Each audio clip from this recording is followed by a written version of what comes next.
Bom dia, alunos do 8º ano. Estou aqui para falar com vocês com relação aos assuntos da nossa avaliação da terceira unidade, que é, no caso, a segunda avaliação da terceira unidade de religião. Exatamente. E é, no caso, o quê? Diversidade cultural e religiosa, mitos e texto sagrado. Esses são alguns dos assuntos, né, da nossa terceira unidade que vai cair na nossa avaliação. Já está próxima. Eu vou começar lendo um assunto aqui que a senhora passou, viu, professora? Que é o primeiro, diversidade cultural e religiosa. A diversidade cultural refere-se aos diferentes costumes de uma sociedade, entre os quais podemos citar vestimenta, culinária, manifestações religiosas, tradições, entre outros aspectos. Tradição, do latim traditio, tradere, entregar, em grego. A acepção religiosa do termo, a expressão é paradosis. É a transmissão de práticas ou de valores espirituais de geração em geração. O conjunto das crenças de um povo, algo que é seguido conservadoramente e com respeito através das gerações. A tradição e sua presença na sociedade baseiam-se em dois pressupostos antropológicos. A. As pessoas são mortais. B.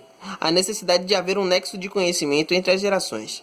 Os aspectos específicos da tradição devem ser vistos em seus contextos próprios. Tradição cultural, tradição religiosa, tradição familiar e outras formas de perenizar conceitos, experiências e práticas entre as gerações. A tradição toma feições peculiares em cada crença.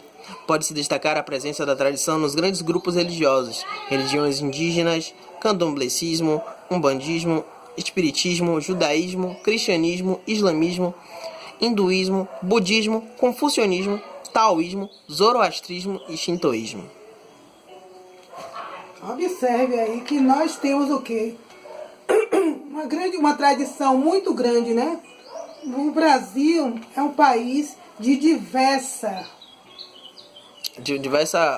Amplitude religiosa, né? de diversa amplitude religiosa. Há Muito uma costume. cultura religiosa muito grande, há uma tradição muito grande. E com isso, ela está inserida no contexto das famílias, né? Das famílias brasileiras. Observamos aí com relação à vestimenta, à culinária, à música, tudo isso está influenciando na nossa religiosidade. Próximo assunto é mitos, né, professora? Bom, mitos são narrativas utilizadas pelos povos gregos antigos para explicar fatos da realidade e fenômenos da natureza, as origens do mundo e do homem, que não eram compreendidos por eles. Os mitos se utilizam de muita simbologia, personagens sobrenaturais, deuses e heróis. Todos estes componentes são misturados a fatos reais, características humanas e pessoas que realmente existiram. Um dos objetivos do mito era transmitir conhecimento e explicar fatos que a ciência ainda não havia explicado, através de rituais em cerimônias, danças, sacrifícios e orações. Um mito também pode ter a função de manifestar alguma coisa de forma forte ou de explicar os temas desconhecidos e tornar o mundo conhecido ao homem. Mito nem sempre é utilizado na simbologia correta, porque também é usado em referência às crenças comuns que não têm fundamento objetivo ou científico. Porém, acontecimentos históricos podem se transformar em mitos. Se tiver uma simbologia muito importante para uma determinada cultura, os mitos têm caráter simbólico ou explicativo. Eles são relacionados com alguma data, uma religião, procuram explicar a origem do homem por meio de personagens sobrenaturais, explicando a realidade através de histórias sagradas. Um mito não é um conto de fadas ou uma lenda. A mitologia é o estudo do mito, das suas origens e significados. Alguns dos mitos mais conhecidos fazem parte da mitologia grega, que exprime a maneira de pensar, conhecer e falar da cultura grega. Fazem parte da mitologia grega os deuses do Olimpo, os titãs e outras figuras mitológicas como minotauros e centauros. Um mito é diferente de lenda, porque uma lenda pode ser uma pessoa real que concretizou feitos fantásticos, como Pelé, como Frank Sinatra, Ronaldinho Gaúcho. Entendeu? São lendas, né? São lendas. Um mito é um personagem criado, como Zeus, Hércules, Hidra de Lerna, Fênix e etc. Mito de Narciso. Na mitologia grega, um dos mais famosos mitos é o de Narciso, um jovem tão bonito que despertou o amor de Eco, uma bela ninfa. Uma bela ninfa. Narciso rejeitou esse amor, fazendo com que a ninfa ficasse destruída com a rejeição. Como castigo, a deusa Nêmesis fez com que ele se apaixonasse pelo próprio reflexo no rio, de tal forma que Narciso morreu afogado. Você vê, a pessoa se amou tanto que morreu afogado. Daí temos a expressão, olha que pessoa narcisista, não é mesmo? Daí a base. A base é essa história. A importância dos mitos. A mitologia grega possui um número enorme de lendas sobre divindades e figuras míticas. Os deuses olímpicos são os seres mais famosos das antigas histórias da Grécia. Mas, além deles, os gregos também acreditavam na existência de criaturas fantásticas cujos corpos eram monstruosos e possuíam características fora da realidade. Os ciclopes, por exemplo, eram gigantes com apenas um olho no meio da testa, e o Cérbero era um cão de 3 cabeças que cuidava do portão de entrada para o reino subterrâneo dos mortos. Os mitos sobre essas criaturas serviam para complementar a mitologia. Às vezes, carregavam algum significado com a intenção de passar uma moral para os cidadãos gregos. Aí a gente percebe uma estrutura social de passagem de informação que é o mito, não é mesmo? E podemos observar que mito é diferente de lenda. Exatamente. Viu? Enquanto uma lenda é algo que realmente existiu, ou que realmente existe, um mito provém primordialmente de coisas que não existiram. Pois é. Ou melhor, é algo primordialmente que não existe, né? Pode ter uma base em pessoas que existiram, pode ter uma base em fenômenos naturais, mas não necessariamente algo real. Bom, vemos aqui também que existe o assunto dos textos sagrados. Esses textos sagrados podem estar inseridos no Antigo Testamento e no Novo Testamento, né? Quando se trata da Bíblia, quando se trata de alguns outros textos sagrados de outras religiões, vemos aí, por exemplo, o Alcorão, a Torá também, que é a parte mais relevante para os judeus da Bíblia, né? Enfim, textos sagrados. Muitas religiões possuem textos sagrados. Entre os mais conhecidos estão as diversas Bíblias cristãs, o Alcorão islâmico, a Torá judaico, entre outros. Neste espaço, estamos reunindo informações sobre os textos sagrados, orais e escritos das diferentes organizações religiosas. Para visualizar mais informações, acesse os títulos que estão organizados em ordem alfabética.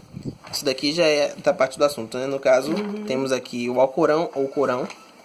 O Alcorão é um registro das palavras exatas reveladas por Deus por intermédio do anjo Gabriel ao profeta Muhammad.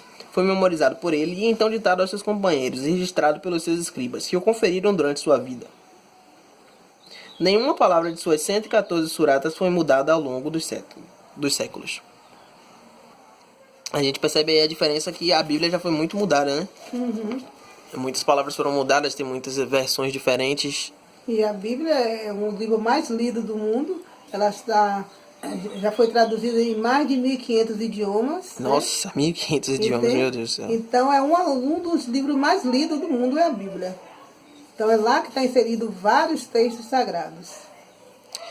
Bíblia é o texto religioso central do judaísmo e do cristianismo. Foi São Jerônimo, tradutor da Vulgata Latina, que chamou pela primeira vez ao conjunto dos livros Antigo Testamento e Novo Testamento de Biblioteca Divina. A Bíblia é uma coleção de livros catalogados considerados como divinamente inspirados pelas 3 grandes religiões dos filhos de Abraão, além do cristianismo e do judaísmo, o islamismo. São, por isso, conhecidas como as religiões do livro. É sinônimo de escrituras sagradas e palavra de Deus. As igrejas cristãs protestantes e outros grupos religiosos, além do protestantismo, possuem no cânone de textos sagrados de suas Bíblias somente 66 livros, 39 livros no Antigo Testamento e 27 livros no Novo Testamento.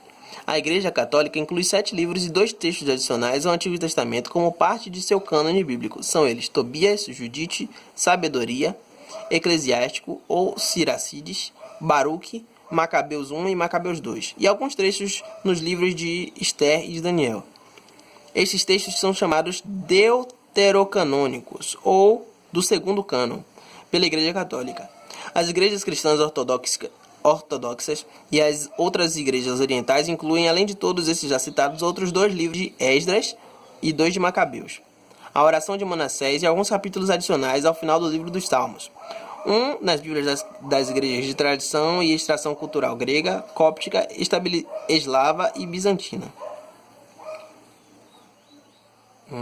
E 5 nas Bíblias das igrejas de tradição siríaca. As igrejas cristãs protestantes, dentre outros grupos, consideravam todos esses textos como apócrifos, ou seja, textos que carecem de inspiração divina. No entanto, existem aqueles que reconhecem esses textos como leitura proveitosa e moralizadora, além do valor histórico dos livros de dos Macabeus. Além disso, algumas importantes Bíblias protestantes, como a Bíblia do Rei James e a Bíblia espanhola Reina Valera, os contêm, ao menos em algumas de suas edições. Uau! Aqui vemos que a Bíblia ela é composta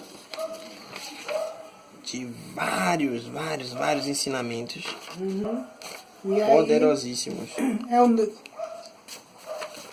são textos aí sagrados que estão inseridos na Bíblia. Vocês podem estar consultando, né? Tanto no Antigo Testamento como no Novo Testamento. E é importante para estar também fazendo uma tradução, né? Ou até mesmo dizendo o significado, dando a sua interpretação. Porque, como vocês sabem, cada religião tem a sua Bíblia, mas o Deus é único. Não é isso? Então, que vocês estudem o conteúdo dado na terceira unidade, façam as atividades e tenham sucesso nessa avaliação, tá bom? Muito obrigado, professora. De nada e até breve.